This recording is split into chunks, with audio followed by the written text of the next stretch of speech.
Привіт, мене звати Тетяна, і сьогодні я буду вам розказувати про свій закінчений джемпер Amalgam від Джеймса Н. Вотса, який я виконувала в рамках тестування. Скажіть, що для вас важливіше? Ідеальна відточена конструкція виробу чи яскравий виразний візерунок, який справляє 80% враження?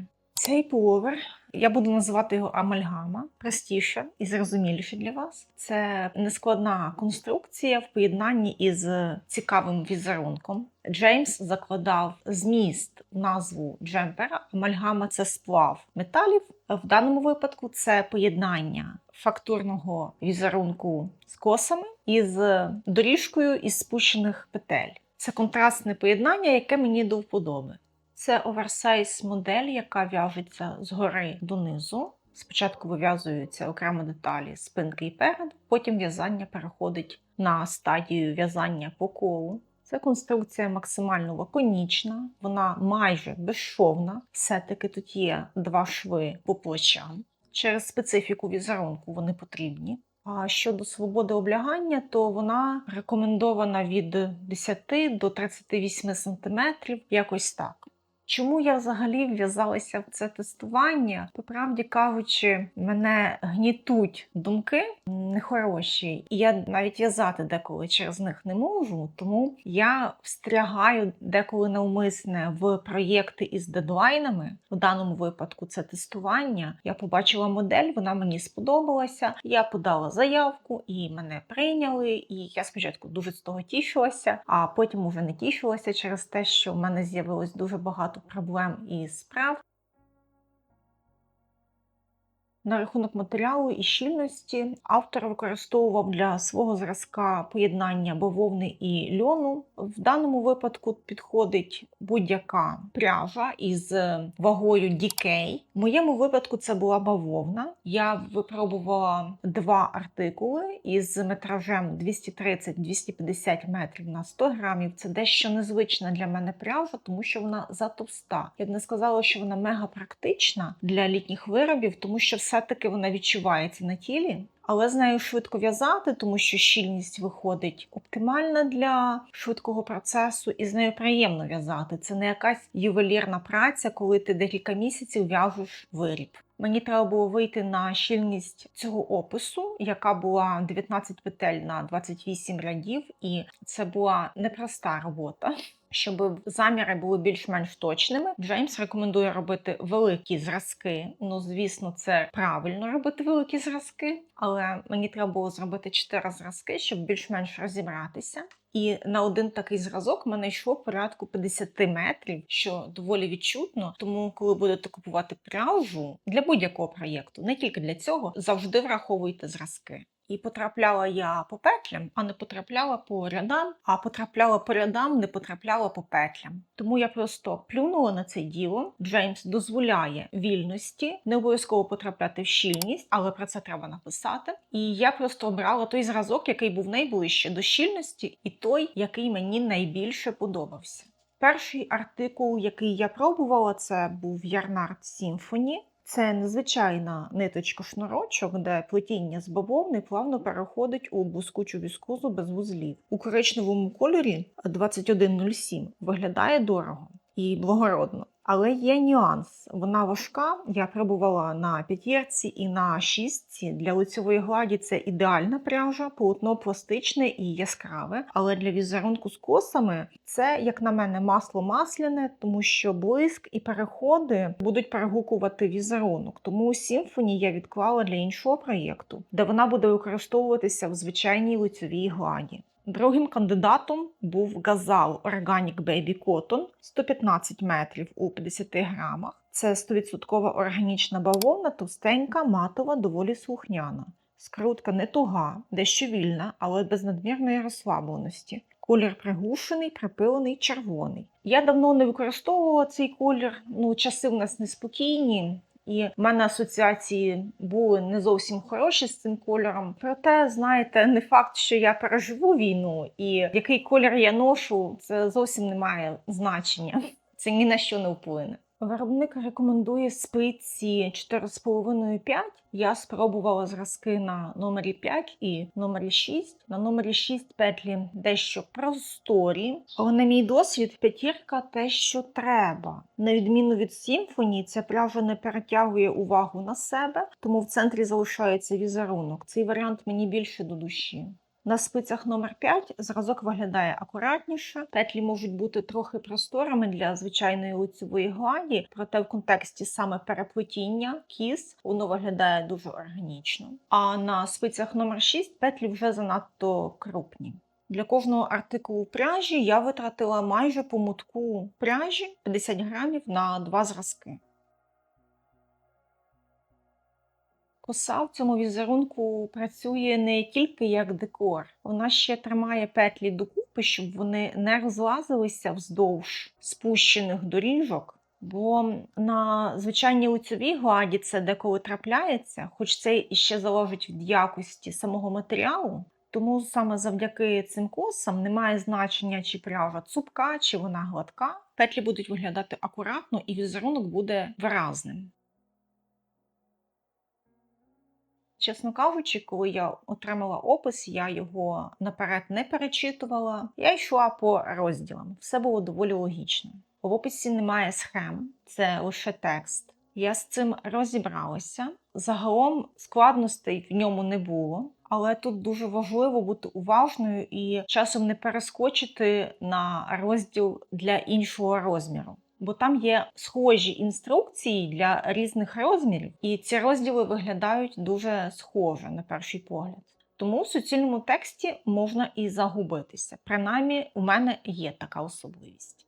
Можна сказати, що це мінус. В описі немає посилань на відеоінструкції з конкретними техніками, які використовуються. Джеймс не знімає такі відео, він вважає, що в інтернеті дуже багато вже є готових відео. І крім того, в цьому описі немає надзвичайних технік, тут доволі базовий набір умінь. Але якщо ви хочете, щоб все було готовеньке і на тарілочці, то цей опис не для вас. Ще один нюанс, який мені не дуже подобався в самому описі, коли ми вив'язуємо цей візерунок з петлями, які будуть спускатися, ці петлі відокремлюються з двох сторін маркерами. Таким чином, виходить, що на певних етапах роботи в мене на спицях до 20 маркерів або навіть і більше. Я не люблю маркери, вони сповільнюють процес. Я би замість того, щоб використовувати маркери, просто би прив'язувала ці петлі виворотними петлями. Я написала про це Джеймсу, він це врахує, якщо захоче, звісно. Тому на певному моменті я просто психанула і викинула всі маркери, крім маркерів по бокам. І я просто орієнтувалася по візерунку. Я покладалася на те, що я буду в'язати все точно і ніде не зміщуся, тому що якби я змістила візерунок і потім би спустила петлю вздовж нього,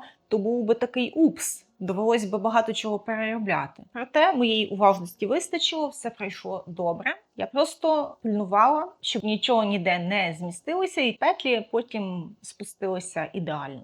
Дехто каже, що це страшно скидати петлі. Ну так, є такий легенький страх. Проте мені сподобалося скидати і розпускати ці доріжки. Є задоволення від цього деструктивного процесу. Вшивання, плечові шви. Як то каже Джеймс, або міг би сказати, it's a privilege to seam.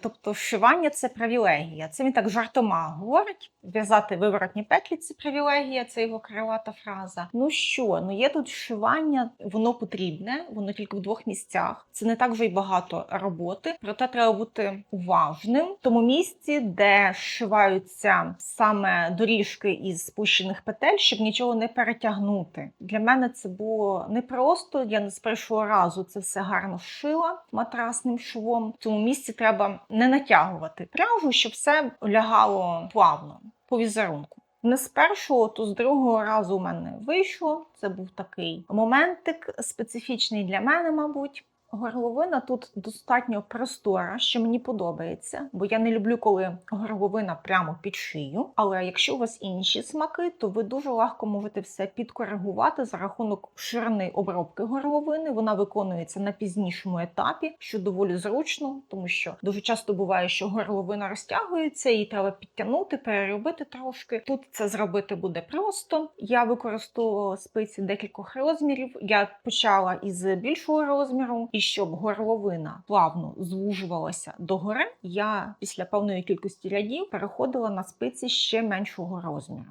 Тобто от в мене вона така, яка вона є, мене все влаштовує, мене влаштовує ширина горловини, мені подобається її форма, такий от момент із горловиною. Рукав в'яжеться по колу згори донизу. Тут використовується цікавий прийом скорочення кількості петель, який органічно вплітається у візерунок. Спілкування в тестуванні відбувається через поштову скриньку. Якщо ви знайшли критичну помилку, ви відразу про це пишете на пошту дизайнеру. А якщо у вас є дрібні зауваження, побажання, або ви знайшли опечатку, або щось таке незначне, то це все вже можна заповнити на етапі фідбеку. Фідбек – це посилання на Google форму із певними питаннями. Ви це все заповнюєте, натискаєте кнопочку і все, ви виконали частково свої обов'язки по тестуванню. Мені подобається такий підхід, тому що немає зайвого шуму, немає чату. Я не любитель особливо спілкуватися з людьми, все дуже чистенько. Опис планувався до релізу 1 травня, щоб було достатньо часу закінчити роботу. Спочатку давався доволі просторий термін для виконання, це було 7 тижнів, але у Джеймса завжди була спокуса випустити цей опис 22 квітня на свій день народження. В нього кожного року відбувається святковий розпродаж описів з хорошими знижками. Цього року в нього теж відбувається акція до 10 травня, і за знижкою Happy 33 ви отримуєте знижку 33%. Це кількість років, яка виповнюється Джеймсу. І ця знижка, вона діє на будь-яку кількість описів, яку ви замовите. І отримала я листа на свою в'язальну поштову скриньку, яку я не часто перевіряю. Лист був відправлений 20 квітня, 21 квітня я його помітила. Він був про те, що Джеймс дійсно подумує випустити свій опис 22 квітня. І тих, хто вже закінчив роботу над проєктом, має закінчений джемпер, він просить заповнити фідбек і надіслати йому. А тих, хто ще не закінчив, він просить не поспішати. Тестування продовжується, все добре. Ну, я ж, звісно, не така. Я деколи влаштовую кіпіш. У мене на той момент треба було заховати нитки, кінчики. І загалом все. Я вже провела ВТО, у мене все було готове, крім фотографій і фідбеку. Тому я це все зробила за один вечір, частину ночі. Я це все розгребла. Опис все-таки вийшов 1 травня, так як і планувалося. Але я швиденько закінчила всі свої справи ще в ніч з 21 на 22 квітня. І цікавий факт – це те, що тестування продовжується після офіційного релізу публікації опису. Джеймс дав ще декілька тижнів тестерам, тому що ще не всі закінчили. Їхні плоди праці приймаються, їхній фідбек приймається. І знаєте, я думаю, що якщо знайдуться якісь помилки в описі, то вони прийдуть через апдейти на Ravelry, тому що там є такий інструмент, який надсилає на електронну пошту апдейти, якщо щось там змінилося в описі. Це дуже зручно, і я дуже жалкую, що українські дизайнери не можуть нормально користуватися цією платформою через нюанси із платіжними системами. Тобто форма опису стандартна, професійна і лаконічна в найкращих традиціях технічного опису.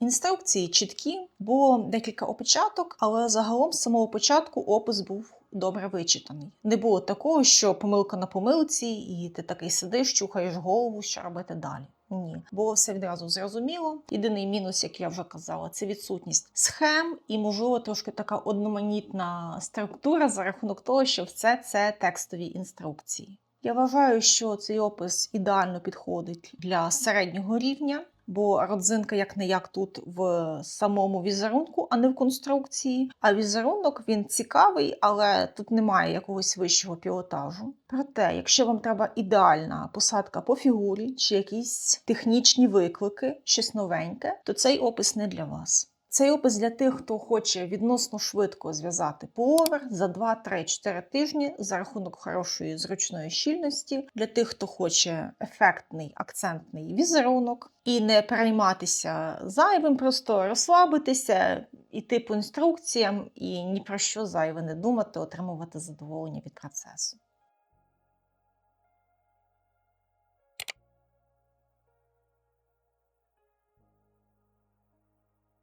Я вирішила перевести свій проєкт в гривні. У мене на светр загалом пішло 8 мотків пряжі, плюс 1 моток пішов на зразки. Тобто це 9 мотків по 50 грамів. Gazal Organic Cotton. Ця пряжа зараз коштує від 55 до 65 гривень. Я взяла верхню межу 65 гривень. Це в мене вийшло 585 гривень без врахування доставки. Я опис не купувала, а загалом опис коштує $9, це приблизно 400 гривень. А якщо його взяти зараз по знижці, то він буде коштувати 270 гривень. Тому якщо врахувати ще й ціну опису, то це все вийде менше за 1000 гривень. Як на мене, це непогана ціна за якісний виріб, який ви будете носити. Загалом, чи практичний цей джемпер? Ні, він не дуже щоденний, проте він як акцентна річ цілком може бути. В спеку він, певно, не піде, на вечір хіба що, на трохи прохолодну погоду. У нас немає останнім часом такої якоїсь нормальної температури. У нас або холода якісь, або спека. Давно вже не було такого, щоб трималася комфортна температура. Для мене це 23-25 градусів. Ну, я б сказала, що для такої температури він би підійшов, тому що я трошки мерзлячка. Мені би хотілося більшої свободи облягання. Справа в тому, що так би і мало бути. Ширина виробу мала би бути 115 см,